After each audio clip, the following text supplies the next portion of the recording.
Alright, right inside here, this little attic area, there's a bucket catching some water that was coming in over the rain we had, I think last night. Got the call this morning about it. And the attic entrance to this is about 5 or 6 feet to the north here. Looking this direction to the south, the bucket's about right here. And there's a wall that comes up and that goes into like a vented cathedral style. Can't quite tell. I didn't get up in there, just stuck my head in. But this here is what is a little concerning, what I think the issue is. We'll look into that in a second. Some of the things I do know is that the overhang is pretty good size here. You're talking 2 foot at least. You got about a 2 foot or more coming out this way. But this is facing west with like a soldier course siding right here, vinyl, J at the bottom. The winds last night were coming out of the southwest right here and probably hitting this. We had a pretty heavy rain. And if you look for flashing down around this corner, that is the issue I'm seeing. So knowing that rain is hitting this, coming down the channel, and it has to flow one way or another. So in this case, whatever way is low or both. And pours down here. They've got some old caulking. Looks like it's broken away. It's been there for a minute. You don't want to do that. If it's flashed right, you shouldn't have to worry about that. The caulking can actually trap the water and cause more damage. But what we're going to try to do is look for siding under here. It's gonna be hard to get my camera to show. It's not gonna go low enough. Let me see if I can change lenses and get it lower. Maybe if I do here, zoom in. Anyway, I can get my head up there and see there's the vinyl siding, some sort of wood siding, and further back I see aluminum step flashing about right here. I just have to try to describe it. I'm not gonna be able to show you. And it stops, or I don't see any more below that point or in that area. But if you look under here, what we're looking for is the headlap of this shingle. And you can see it's cut right there. I don't see any flashing wrap up anywhere. Try to get the focus, and all that's wet right in there.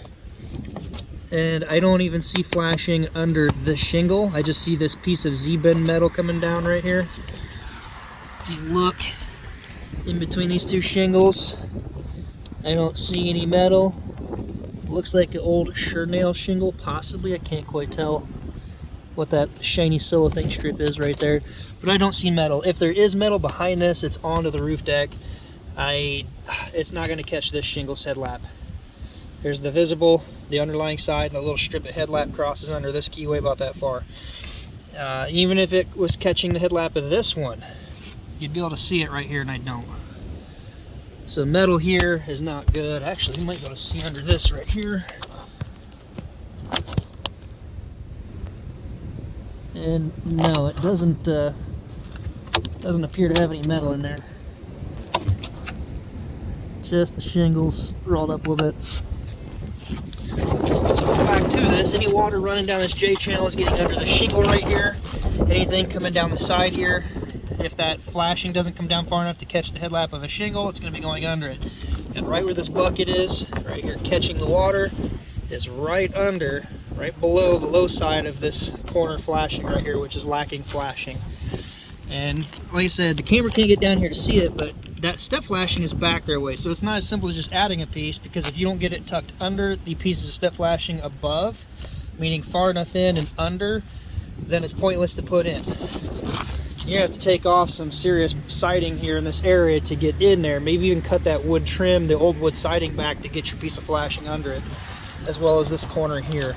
This one's not bad. You could really just take this part loose, take the corner, pop this side out, take this corner loose, and get a piece of flashing in there. But again, the siding has to dump out on top of the lower piece of metal, which in this case would be the front apron area. Not the apron, but the end wall flashing right here. So this looks to be the issue right here. The only other thing would be possibly concerning, but it's not the amount of water they said they were getting, would be where a keyway comes so close to a flashing boot. If it's going laterally, getting in here. And if this is done right, you really don't need to caulk these like this, due to the fact of water should flow right off, have a channel to run out. If it's flashed right, the nails aren't in the wrong area, and the keyways aren't in the wrong area, wouldn't be an issue. Looking out over this side here too to make sure there is no other issues. I noticed there's some staggered racked in, not good. Looks like there's a nail pop right near a keyway in a high flow of water coming down this right here. So a lot of that water here flows out right here, getting in here. I don't think that's the case because it's at least a rafter over to the south. I don't think it's going to jump a rafter or follow the deck over. In rare cases it could. In this case it would drop in just north of that, so I don't think this is the issue, although it needs to be addressed.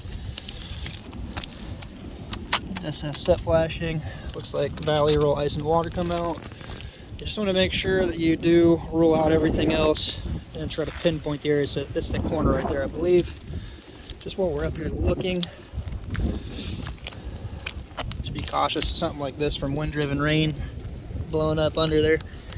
It's never a good idea to kneel down the edge or the very bottom because water wicks up under. It's better to keep them up and in a little bit where it can be sealed, or at least add a couple of dabs to stick it down.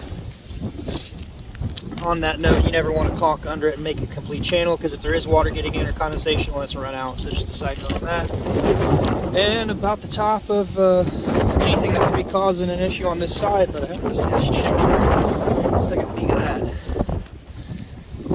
Tar and fiber tape. My best friend on her roof. Not really. Fiber tape on the chimney is showing. The tar, it's been here for a minute. This stuff, however, down here looks to be somewhat newer. It's hard, so it's been there a minute. A piece of flashing in there. This is not how I would have done it, but I guess if it's not leaking right now, I didn't get a call for that side. Let's just come around the other side of the dormer here real quick. Since it's the same dormer with the issue going on, just kind of glance over it real fast.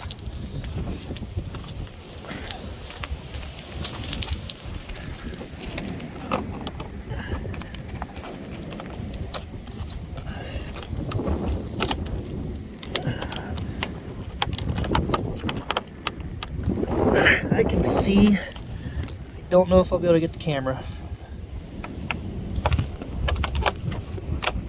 You see way back there, there's the J channel on my finger, there's a piece of wood siding, and then it looks like a 1x or 2x running down too, and behind that is the flashing, but it's back our ways. The question is how they notch this here. Zoom out. Hopefully they cut it quite a bit tighter. So that's got no caulking on it. Crack a little bit there, but we're wanting to try to get in here to see, and sure enough, that shingle is notched pretty sloppy, and it is on top of the metal. So being that that's on top of the metal, if any water does run down that, it's now going under these shingles. Yeah, and that metal I highly doubt catches the headlap of that shingle, because it would end right in that area. So the only positive why this isn't leaking right now is the amount of overhang, the amount of soffit coming out on both sides here.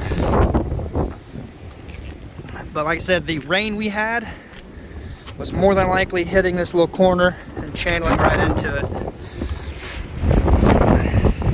Alright, I gotta get busy. It's a windy day today. We're trying to get a little bit more done. If you like the content I bring here, give it a thumbs up. Until next time, be safe, and we'll see you on the next video.